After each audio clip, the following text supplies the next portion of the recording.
Hello, everyone. Welcome to podcast with Dr. Dean St Mart.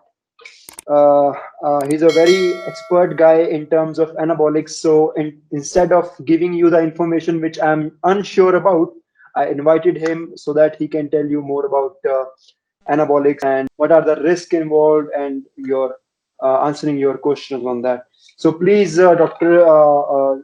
Dean, introduce yourself. What is that you do and what is your major?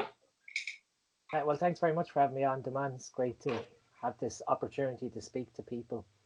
So, for anyone who doesn't know who I am, my name's Dr. Dean St Mart. I hold a PhD in synthetic organic chemistry, and then my undergraduate degree is within chemistry and pharmaceutical chemistry. So that obviously involved the design and development of pharmaceutical compounds and how we approach making new medicines.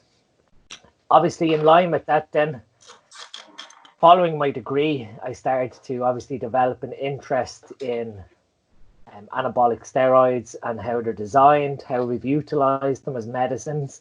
But one Uh-huh. thing that one thing that I did notice is that we are lacking in terms of education towards taking care of people's health, allowing people to actually understand what actually happens to their health when they take steroids from a root cause basis. Because if we look on the internet, we have all of this like bro science recommendation of, oh, if you take, an oral steroid, you need to take this compound like milk thistle or, NAC, without actually telling someone, actually, no, the actual process that happens when you take an oral steroid is this, and allowing Hmm. people to actually understand why they encounter maybe health difficulties when they take steroids.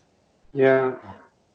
So that Yeah. all developed obviously because I am a competitive bodybuilder myself. I've competed on the national stage in Ireland and I've represented Ireland in the IFBB European Championships when I was younger. So obviously all of this education has sort of been applied personally. And then Hmm. when I met my wife Morgan 5 years ago, she was the one that actually told me, you know a lot of things that you're sort of keeping to yourself personally. And she Hmm. sort of pushed me then to get on social media and start talking about all these things to help educate people. She figured, why not try and help as many people as possible? So I always say I have my wife to thank for getting out Yeah. and speaking publicly. Yeah. She did a great job by insisting you to come to social media. You know. So ever since then, it's sort of, it's sort of taken off. I was one of the educators for Jordan Peters' website. Uh-huh. And Great. through that platform, that's probably how I became very well known because I started to, correct bits of misinformation that was being spoken on his forum on his website, and I was Uh-huh. correcting people to, say to them, okay, what you've been sort of told isn't exactly correct, Uh-huh. and then started, giving people bits of information and saying, maybe you should research this, Hmm. and then the sort of light bulb moment where that person goes, no one's ever told me that. And they go off Yeah. and they do the research and they start to learn themselves as opposed to me telling them the information. Got it. Yeah. That's great. Okay. So, all right. So first, I want to touch base with you first of all, because you are the guy who can explain us how things work. We, as a layman, we can only read about what steroids do, but Yeah. we do not know how they do it, right? Yeah. So, my first question to you would be how steroids work. Obviously, we have read about that it increase your nitrogen retention, it increases anabolism, and it increases your nutrition partitioning, right? But how Correct. does that actually happens? Okay. So on a simple level, people probably know that we have these receptors in our body, steroid hormone receptors. Uh-huh. Uh, the ones that steroids act on are called androgen receptors. Uh-huh. So the androgen receptor, when you take an anabolic steroid or even testosterone itself that you make naturally, Uh-huh. comes and it docks to the androgen receptor. Uh-huh. When it docks to the androgen receptor, it forms a complex. So this is on the surface of your cell. Uh-huh. That complex now comes in and goes to the nucleus of the cell. So people will know that your nucleus is where your DNA is, where your genes are held. That androgen receptor complex now interacts with these things that are called response elements. So it's basically a section on your gene where that androgen receptor complex now tells that gene to either turn on, turn off, create a protein that could have, a translational property.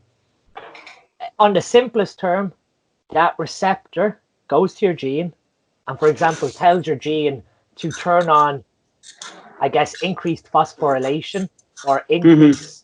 increased muscle protein synthesis, which means you're going Mm-hmm. to now make more protein, make more, Yeah. make more protein tissue in your body, more muscle tissue. Mm-hmm. But it could also have negative effects because, again, androgen receptors are all over your body. So we Uh-huh. start to then divide it into two aspects: anabolic properties, which is what Uh-huh. we want, which is muscle Yeah. building, Yeah. or androgenic properties, which is more the male characteristics of Yeah. androgens. Yeah. Horse So, voice, things like that. Yeah. yeah, exactly. And then obviously, if you turn on androgen receptors that are in androgenic tissue, like your skin, it could Yeah. lead to your skin making more oil, and that causes acne. Yeah. Or it could turn on, anabolism of your prostate, and start Uh-huh. potentially developing a enlarged prostate that could cause prostate cancer. Yeah. So it always comes back to um, androgen receptors are always going to be like the clinical basics towards how steroids work in the body. Uh-huh. So when someone takes steroids, they are in 24-hour anabolic state, like protein synthesis is 24-hour elevated.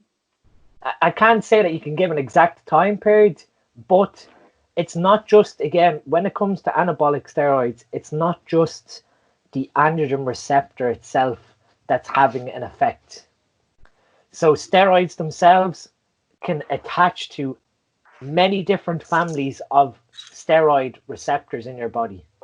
Mm-hmm. So, for example, you have glucocorticoid receptors in your body. Mm-hmm. Those receptors control inflammation. So, if Mm-hmm. a steroid can attach to a glucocorticoid receptor, it can lower your chances of having inflammation. So, obviously, you have then faster recovery.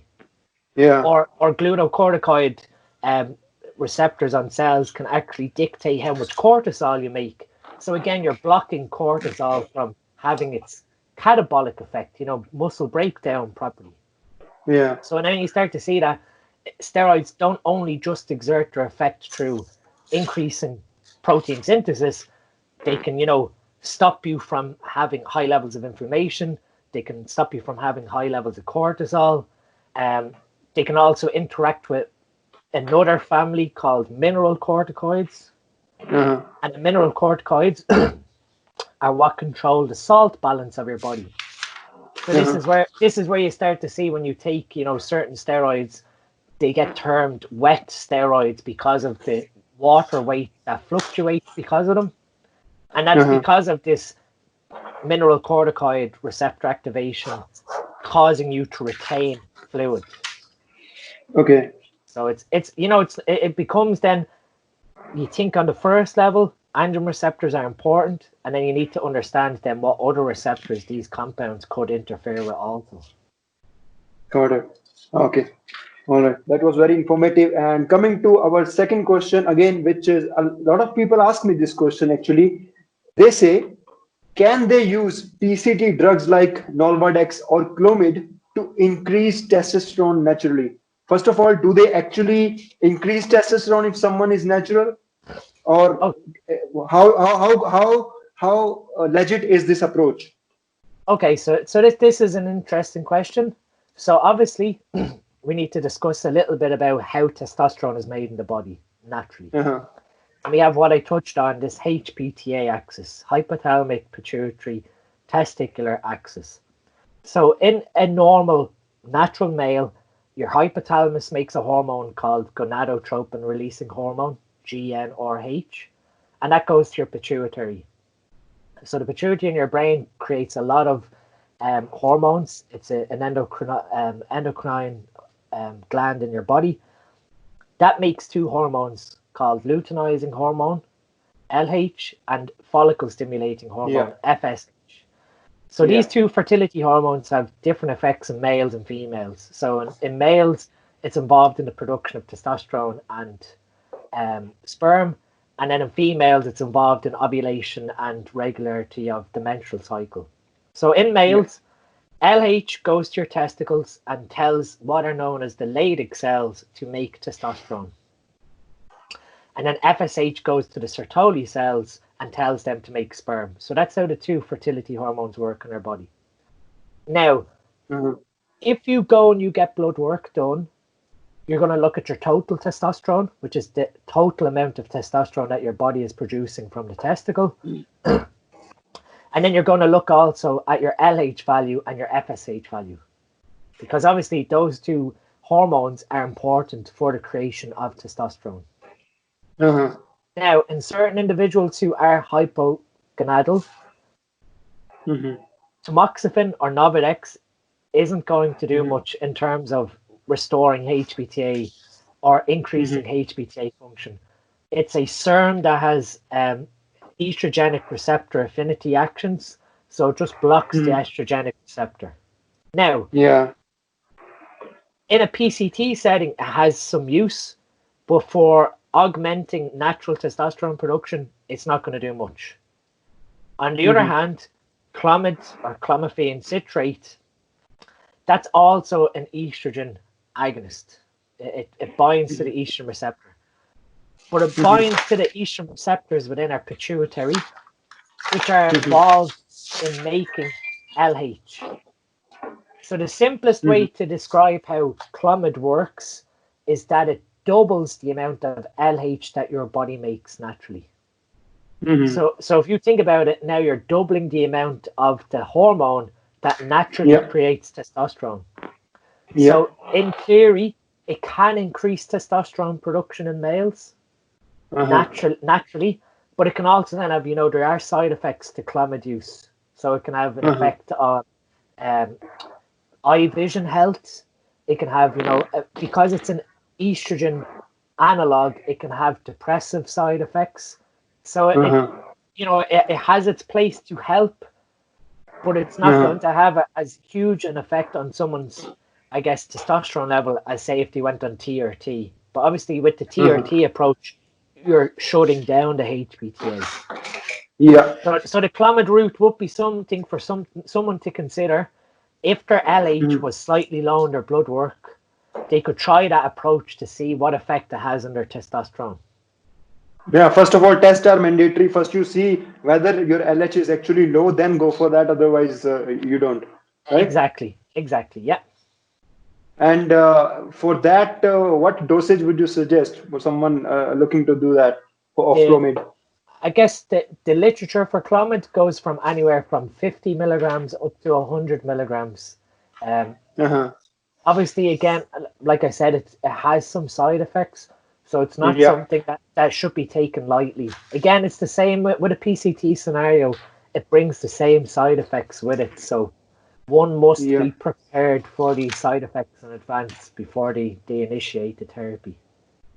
I've only read about its effect on eyes, like vision side effects, and that too from bodybuilders who say they have used high dosage of Clomid, say 100 mg for 4 weeks, 6 weeks. On what other side effects does it have?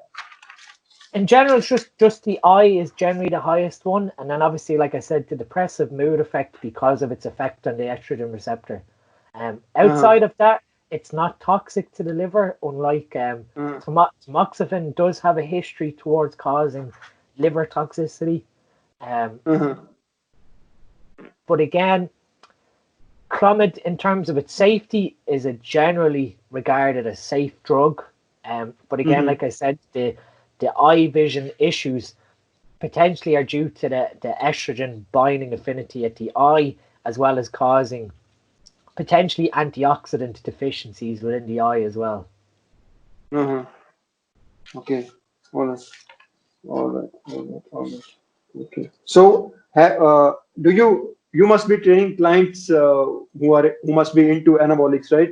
So, have you seen such experiences with your clients who are using Clomid and feeling depressive or having eye effects?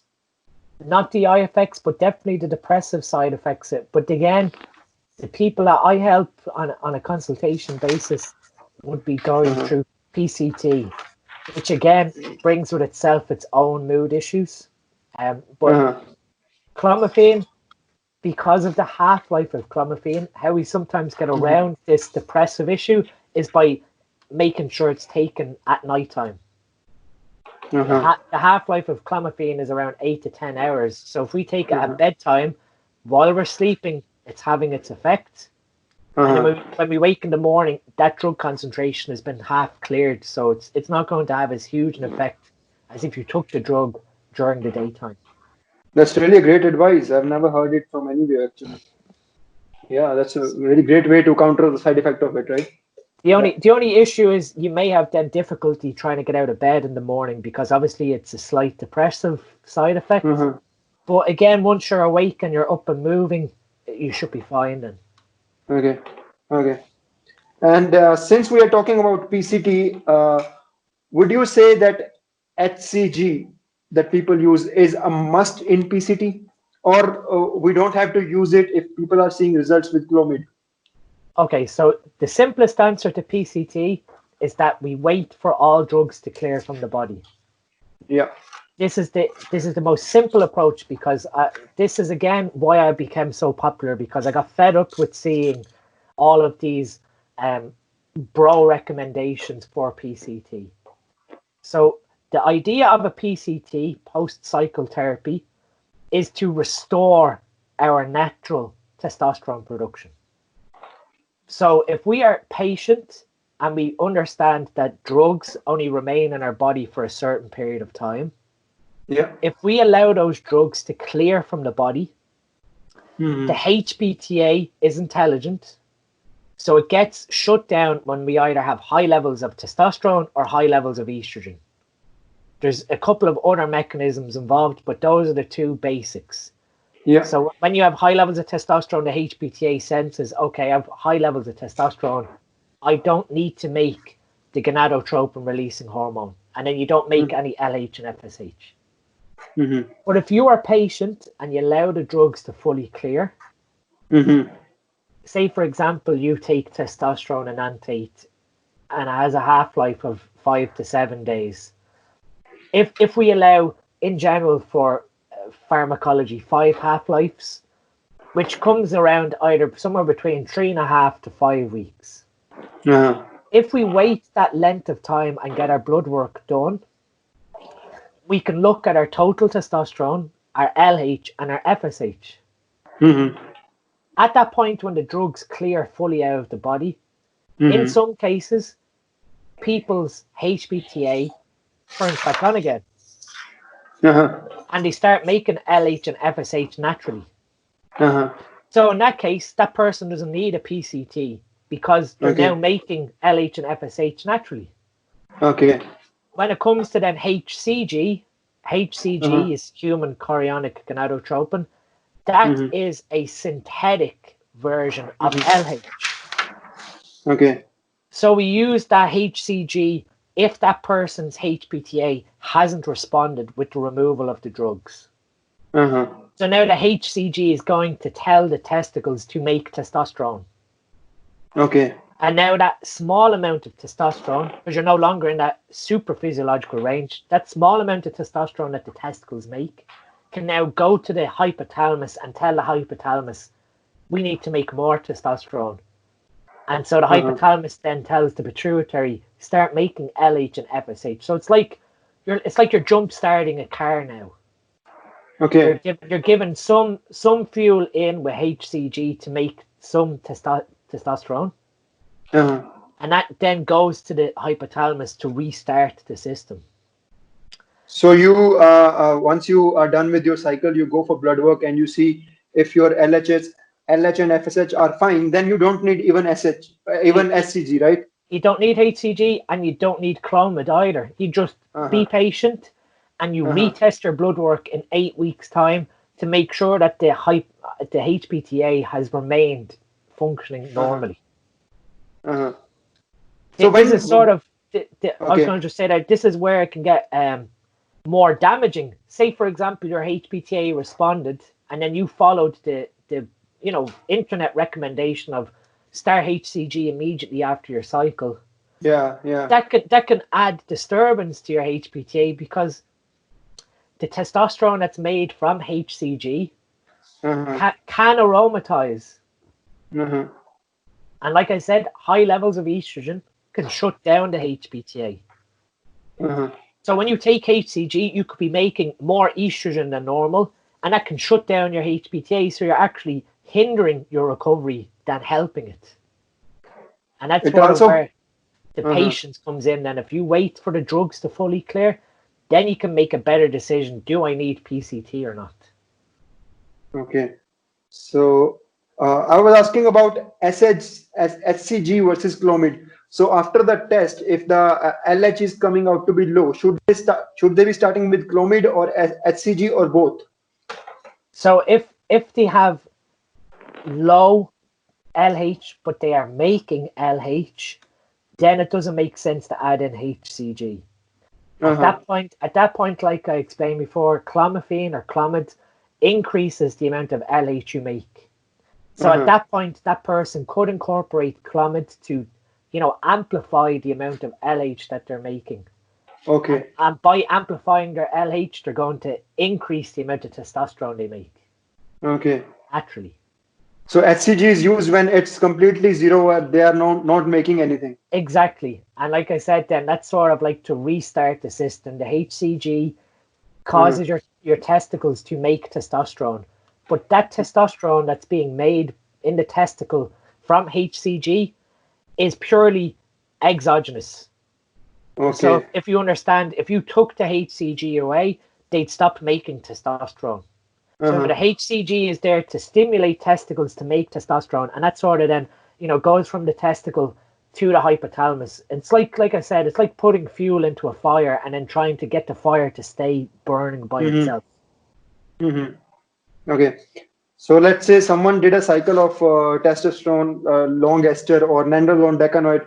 They'll be waiting, say, 6 weeks or 8 weeks to get the blood work done. But the same person, if they have done, like in India, it's very popular that people do orals only cycle, that they only will pop Dynabol pills for 4 weeks or 6 weeks. Yeah. They obviously they can do the test faster because its half-life is very less. Right? Exactly. Yeah, when oral only cycle, if someone was to do that, you're sort of looking at maybe 10 days post stopping and get your blood work done then. Most oral steroids have a dampening effect on the HPTA, so they do lower your testosterone production, but there is less likelihood for the HPTA to fully shut down with an oral only cycle. Okay. So when someone stops their oral cycle, if they were unlucky and they got shut down, then yes, they'd have to do a PCT. But in most cases, if they wait 10 days, get their blood work done, most often than not, their HPTA comes back to normal functioning. Okay. With orals, you mean, with orals, yeah, orals only cycle, yeah. Yeah, which brings me to interesting. Which brings me to my next question. Again, so I was about to ask: is the shutdown of your natural testosterone production or HPTA is same for all steroids, or do they differ? No, it's the exact same. So once the HPTA gets shut down, that's it. There's no differentiation between the compounds that shut it down. If you do a test cycle of testosterone and then you do an nandrolone cycle, both of them shut down the HPTA. Once the HPTA is shut down, that's it. There's no differentiation. Potentially on a genetic level, some people can become unfortunate, and the neurons that are in your hypothalamus, which make this gonadotropin releasing hormone, can get damaged. Now, if that gets damaged, that's it. You're going to stay shut down permanently because you can no longer make this hormone that tells your pituitary to make LH and FSH. But in terms of, does each steroid have a different effect on the HPTA? They all have the same effect, and that just shuts down the hypothalamus from making GnRH. So I've read over the forums, maybe it could be bro science that they say Tren shuts you hard or Nandrolone shuts you really hard as compared to testosterone. You can recover from testosterone, but you cannot recover from Tren or Nandrolone. Is No, that true? I wouldn't agree with that statement. No, I just view them Uh-huh. all as androgens that have the same effect back to the HPTA. And then Uh-huh. again, it's about having patience. And the Uh-huh. problem here is that if someone does use Tren, for example, Tren and Uh-huh. Ante, if they follow bro recommendation of, PCT 2 weeks after their last shot, Uh-huh. there's still going to be trenbolone in their system because of the Yeah. half-life of the compound. So when they get to the end of that PCT, it's going to fail because when they started to incorporate the drugs for their PCT, it was at the wrong time. And Uh-huh. for example, this is how I oversee it. The Power PCT protocol tells you to take 2,000 IUs of HCG every second day for 20 days. So that's 3 weeks. So Mm-hmm. say you took Tren and Antate and you followed this recommendation of waiting 2 weeks after that last injection to start your HCG. Mm-hmm. So you're now taking HCG at week 3 of the drug clearance. Mm-hmm. There's still drug in your system. So taking that HCG is going to have no effect on re-establishing that HPTA axis while that drug is still clearing. So when you get to the end of that 3-week period of HCG, that's really week 5, start of week 6 of the drug clearing. So Mm-hmm. at that point, you've just wasted 3 weeks taking HCG. If you don't do any blood work to confirm what's going on, you just blindly go into the next phase, which is taking Clomid. Mm-hmm. And then, 6 or 8 weeks later, you realize that, you still have symptoms of low testosterone. And it's Mm-hmm. all because of you failed to actually do an intelligent PCT in the first place. Mm-hmm. So it doesn't come down to different compounds having, different harshness to the HPTA. I think it's more so that just failure to appreciate how these drugs clear from the body and doing PCT intelligently in response. Got it. Got it. Okay. Okay. Like we talked about in our last mock call session, that you mentioned that enhanced athlete can need 1.5 to 2 gram protein per pound of their body weight, right? Yeah, yeah, So let's say an example. I have this personal doubt as well, like how I've perceived steroids or reading about them. Maybe I created it in my own mind. So let's say if someone has to lose fat on 1800 calories, okay, and yeah, he is enhanced and he is using gear, okay, yeah. so and he is 200-pound individual, Yeah, 200 pound has to cut on 1800. So that person, if he tries to maximize his protein intake, or he'll be using 400 grams of protein as a somewhere 200. between somewhere between 300 to 400. So yeah, obviously the next question is that amount of calories is going to come out with 1600, Yeah, yeah, leaving them with 200 calories. yeah, yeah, yeah, Which to be honest, then when you break that down even more, that's like 25 grams of fat and then no carbohydrates. yeah, Now, yeah. this comes to the thing where you actually have to understand that, is that the most intelligent design for an enhanced athlete in a contest scenario? Mm-hmm, So yes, there is potential there that that person can put on muscle tissue, but mm-hmm, more so we use anabolics in a contest dieting bodybuilder to preserve muscle tissue as the first and foremost mechanism. So like I yeah, said, the steroids themselves act on the glucocorticoids, lowering stress. So we don't need to worry too much about catabolism. This person, uh, breaking down muscle tissue and not being able to repair it properly. uh, It also then leads to, I guess, better mineral retention. So now this person can maintain, I guess, better intracellular fluid retention. So their muscle volume still appears full based mm-hmm, on their electrolyte balance.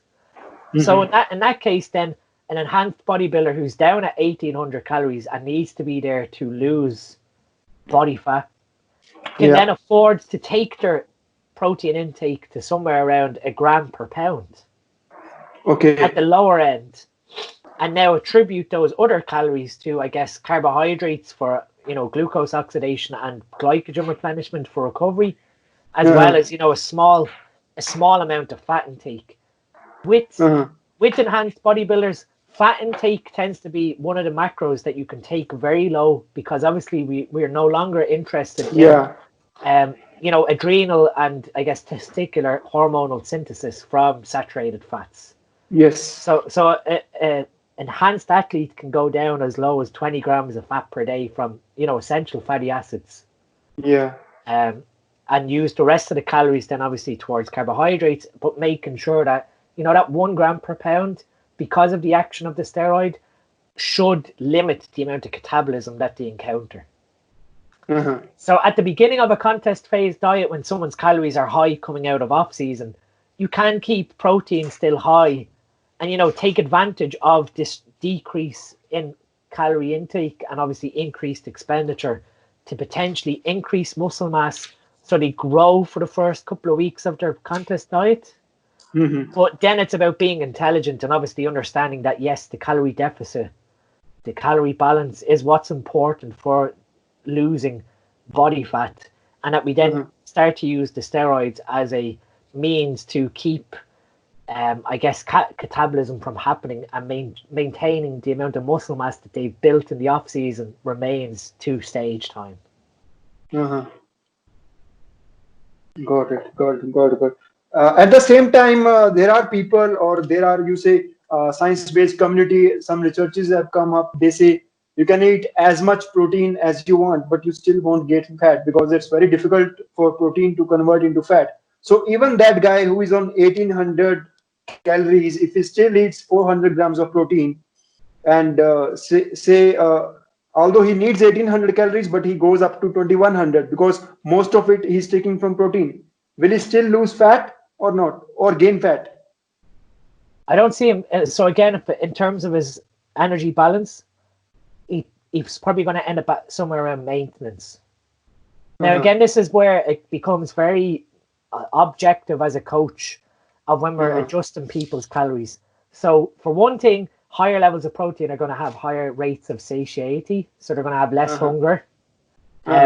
It's a more physically demanding process. Obviously, the thermic effect of the food is slightly higher, so you have to burn slightly higher calories. I think it's somewhere around 5% increase in effect of the expenditure to burn protein as it's digested. But it's still going to come to the point that if someone isn't losing body fat at, that 2100 calories when they should be at 1800, well, then unfortunately that excess protein will have to come out of their diet. But like I said, we try and keep things obviously as high as possible to take advantage of these compounds within our body. But yeah, you're not gonna I guess steroids don't make you neglect the law of thermodynamics, and that you need to be expending more calories in order to lose body fat through lipolysis. Yeah, true. At the end of the day, calories will be deciding what you gain or lose, right?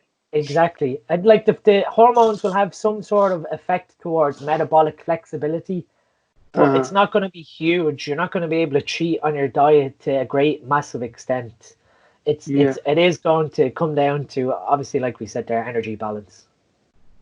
Yep. A similar compound people talk about is like trenbolone. They say, I've heard some people talking about this. They say that if they are on Tren and they are trying to lose fat, they actually gain more muscle tissue, even on deficit. Yeah. Like so this is what I was saying. So you now have, an increased rate of fatty acid oxidation. So you're going to be burning fatty acids to, I guess, your energy demand through training and nutrition. You're going to have increases in basal metabolic rate, especially because of Tren's effects on our metabolism and thyroid hormone. Okay. So you now are in a scenario that yes, you're in a deficit from what you're eating, but the lipolytic effects of the androgen itself is causing a release of calories from your own body fat to be Uh-huh. utilized for energy as well. So Uh-huh. you can get this effect of where you're putting on lean tissue while losing body fat because of Uh-huh. this effect. And this effect is more seen in, as you talked about, in DHT derivatives, right? Well, with the likes of Winstrol and Anavar, we see this fatty acid oxidation being more prominent. But Uh-huh. Trenbolone, Trenbolone is a different compound. It's more similar to Nandrolone. They're called 19-nor testosterones. They have this specific structure change made to them, which now makes them very highly anabolic and makes them Uh-huh. more resistant to 5-alpha reduction to a DHT derivative. But in doing that, because we changed that structure of the molecule, it now has a very high affinity for the androgen receptor. Mhm. And for some reason, we don't really understand why, but Trenbolone has a very high affinity for androgen receptors on muscle tissue. Uh-huh. So it's probably the only steroid that we can sort of classify almost like a SARM, a selective androgen receptor modulator, because it Mhm. can bind more so specifically to muscle tissue androgen receptors as opposed to other androgen receptors in the body. Mhm. What exactly does that mean? I couldn't understand the last line that you said. So, like we said at the start, we have androgen receptors all throughout our body. We have Yeah. androgen receptors. Specifically, what we want for physique enhancement is for androgen receptors on muscle tissue to get Yeah. activated. Yeah. And that's what causes the myotropic or anabolic effect of steroids. Uh-huh. And then we also have androgen receptors on androgenic tissue like our prostate, our skin, Yeah. hair. Yeah. We don't want those androgen receptors getting activated because the potential genes that turn on can have negative effects. Yeah.